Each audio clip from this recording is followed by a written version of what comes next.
بسم اللہ الرحمن الرحیم والصلاة والسلام علی خاتم النبیین۔ السلام علیکم ورحمۃ اللہ وبرکاتہ۔ جیسے میں نے عرض کیا کہ جنات کی مین اقسام جیسے بیان کی جاتی ہیں وہ کیا ہوتی ہیں؟ کتے کی شکل میں نظر آئے گا، سانپ کی شکل میں نظر آئے گا، اور بہت طاقتور جن کی شکل میں نظر آتا ہے جو بہت مشکل کام کرنے پر قادر ہوتے ہیں، جیسے سلیمان علیہ السلام کا واقعہ قرآن پاک میں موجود ہے۔ یہ وہ باتیں تھیں جو ہماری کتابوں سے ثابت ہیں اور علماء کرام کی تصدیقات کے مطابق ہیں، اور کچھ باتیں ایسی ہیں جو عاملین کے ہاں معروف ہیں، ان کے ہاں مانی جاتی ہیں، عاملین کے تجربات میں یہ چیزیں آئی ہیں۔ تو جیسا کہ میں نے کہا نا کہ جنات مختلف شکلیں بدلنے پر قادر ہوتا ہے، اور اس کے کتنے روپ ہیں یہ اللہ تبارک و تعالیٰ ہی جانتا ہے، ہم نہیں جانتے۔ اس کی کتنی قسمیں ہیں، کتنے روپ ہیں، کتنی شکلیں بدل سکتا ہے، اللہ بہتر جاننے والا ہے۔ تو میں نے لاسٹ ایپیسوڈ میں کہا تھا کہ انہوں نے اپنے تجربات، یعنی عاملین جو عملیات کرتے ہیں، انہوں نے اپنے تجربات کے مطابق کسی جن کو کسی شکل میں دیکھا تو انہوں نے اس کا وہی نام رکھ دیا۔ یا اس بات کو ہم یوں بھی سمجھ سکتے ہیں کہ کسی عامل کے تجربے میں یہ بات آئی کہ اس نے کوئی عمل پڑھا اور اسے وہ خاص قسم کا جن چلا گیا، تو اس نے اس خاص قسم کے جن کا نام ایک اپنی اصطلاح میں کوئی نام رکھ دیا۔ یہ بھی ممکن ہے، یا یہ بھی ممکن ہے کہ جنات ان کو مختلف شکلوں میں نظر آئے اور انہوں نے اس جن کا وہی نام رکھ دیا، جہاں جس کو جیسا تجربہ ہوا اس نے ویسا ہی اس جن کا نام رکھ دیا، اور اس کو ایک الگ ہی مخلوق اس کو شمار کرنے لگے۔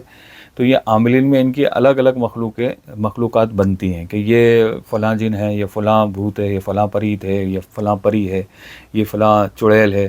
تو یہ مختلف ان کے نام رکھ دیے۔ حقیقت میں یہ سارے کے سارے جن ہی تھے جو سالوں سے ان کو اس طرح بیوقوف بنا رہے ہیں۔ تو وہ جو عاملین نے اپنی اپنی کتابوں میں نقل کیا ہے، یا عاملین کے تجربات میں جو باتیں آئیں وہ میں آپ کے سامنے بیان کر رہا ہوں۔ ان کو بیان کرنے کا مطلب یہ نہیں ہے کہ یہ کوئی مخلوق ہے، ان کو بیان کرنے کا مطلب صرف اتنا ہے کہ آپ یہ سمجھ لیجئے کہ جو جنات ہیں وہ کس کس طرح لوگوں کو نظر آئے اور انہوں نے اپنے طور پر ان کے کیا کیا نام رکھ دیا۔ یعنی جنات نے نظر آ کر بھی ان عاملین کو اپنے دھوکے میں بیوقوف بنا دیا، اس نے دھوکہ دیا ان کو، اور انہوں نے ان کے مختلف نام رکھ دیے، اور اسی بات کو اتنا مضبوط کیا کہ آج تک عاملین میں ان کے یہ نام مشہور ہیں، چاہے کم ہوں چاہے زیادہ ہوں۔ وہ سارے کے سارے نام میں آپ کے سامنے یہاں بیان کرنے لگا ہوں۔ تو ایک نام لیتے ہیں یہ بھوت پریت۔ اب یہ کیا بولتے ہیں کہ بھوت پریت جو ہوتا ہے وہ یہ ہوتا ہے کہ ایک شخص ہے جو گناہ کی حالت میں مرا، یا گناہ کرتے کرتے مرا، یا کوئی ظالم تھا، قتل و غارت گری مچاتا تھا،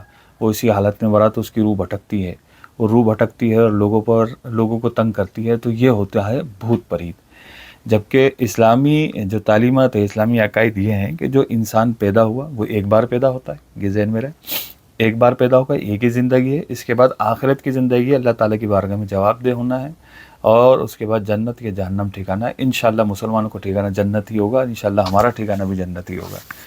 تو یہ ایک ہی زندگی ہے، دوسری کوئی زندگی نہیں ہے، ٹھیک ہے۔ اور جو بندہ انتقال کر جاتا ہے، فوت ہو جاتا ہے، اگر وہ نیک ہے تو وہ اللہ تعالیٰ کی جناب میں حاضر ہے، اللہ تعالیٰ کی بارگاہ سے انعام و اکرام پا رہا ہے، تو وہ دنیا میں کیوں آئے گا واپس؟ یہ ایک ذہن میں رکھیے گا بات۔ یعنی میں آرام سے ہوں اور میں ایسی جگہ واپس جانا چاہوں گا جو تکلیف دہ ہے، جیسے دنیا۔ اور ایک وہ شخص ہے کہ جس نے دنیا اپنی آزادی کے ساتھ گزاری، گناہوں میں بھری گزاری، اور تکلیف مسلمانوں کو تکلیف دیتا رہا، انسانوں کو تکلیف دیتا رہا، قتل و غارت گری مچاتا رہا، تباہی مچاتا رہا دنیا میں۔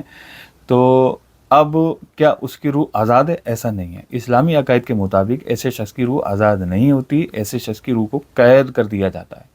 جو مسلمان ہوتا ہے، اللہ تبارک و تعالیٰ اس کے عمل، اس کے رتبے کے اعتبار سے اس کی روح کو آزادی عطا فرماتا ہے، جیسے اولیاء کرام ہیں۔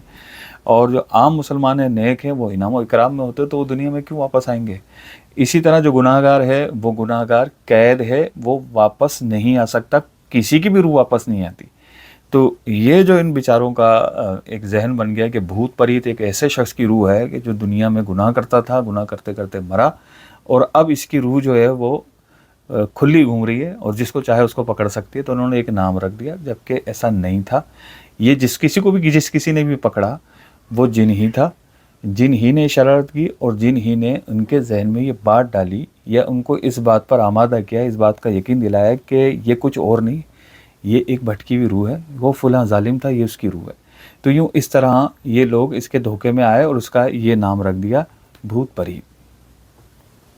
ایک کا نام رکھتے ہیں خبیث کہ اس کے منہ سے انگارے نکل رہے ہیں، یہ خوفناک ہے، لال کلر کے انگارے نکل رہے ہیں، آنکھیں ہیبتناک ہیں، تو اس کا نام انہوں نے رکھ دیا خبیث، جن کو فارسی زبان میں پری کہتے ہیں۔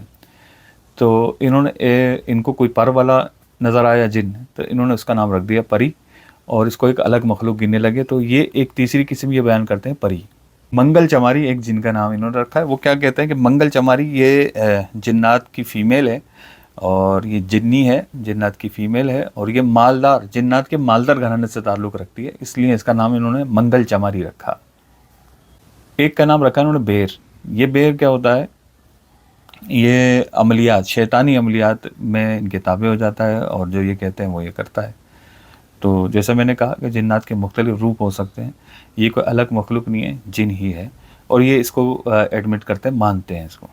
موہنی ہندی کا لفظ ہے، موہنی معنی ہوتا ہے خوبصورت چہرے والی، تو موہنی بھی ایک جنی ہے، اور یہ ان کو خوبصورت چہرے میں نظر آتی ہے، تو انہوں نے اس کا ایک الگ سے نام رکھ دیا، اور اس کا نام رکھا انہوں نے موہنی۔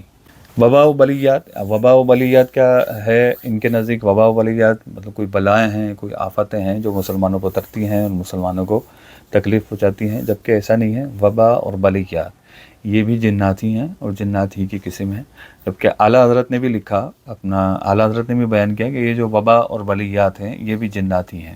جیسے تعاون کے بارے میں آپ سے پوچھا گیا کہ تعاون کیا چیز ہے، تو اعلیٰ حضرت نے فرمایا تعاون بھی جن ہی ہے، اور یہ جنات کی شرارت ہے۔ آخر میں ایک قسم بیان کرتے ہیں بھینسا سور۔ یہ بھینسا سور کیا ہوتا ہے؟ ایک بڑا ایسے سینگ اس کے ایسے نکلے ہوئے ہوتے ہیں منہ کے اوپر، اور اس صورت میں ہو سکتا ہے جن ان کو نظر آیا، ان کو لگا کہ شاید یہ کوئی مخلوق ہے اور یہ تنگ کرتی ہے، تو اس کا علاج انہوں نے کسی خاص انداز میں کیا ہوگا، تو اس خاص انداز کے مطابق انہوں نے اس کا نام رکھ دیا، اور اس کا نام پڑ گیا بھینسا سور۔ اور مرگی ایک مرض ہے، دماغ میں خلل ہوتا ہے، دو طرح کی اس کی قسمیں بیان کی جاتی ہیں، ایک ہے کہ دماغ میں کوئی مسئلہ ہے اور اس کا کہتے ہیں کہ علاج ممکن ہے، اور ایک وہ ہے کہ جنات کی شرارت کی وجہ سے بھی مرگی ہوتی ہے۔ تو اعلیٰ حضرت کی بارگاہ میں یہ سوال ہوا تو آپ نے یہی فرمایا کہ یہ جنات کی شرارت ہے، یہ انسان کو یہ تنگ کرتا ہے جن، اور اس مرگی کی وجہ سے جسم میں اکڑن آ جاتی ہے، ہاتھ پاؤں اکڑ جاتے ہیں، اور انسان اپنے قابو میں نہیں رہتا اور وہ ایک دم گر جاتا ہے۔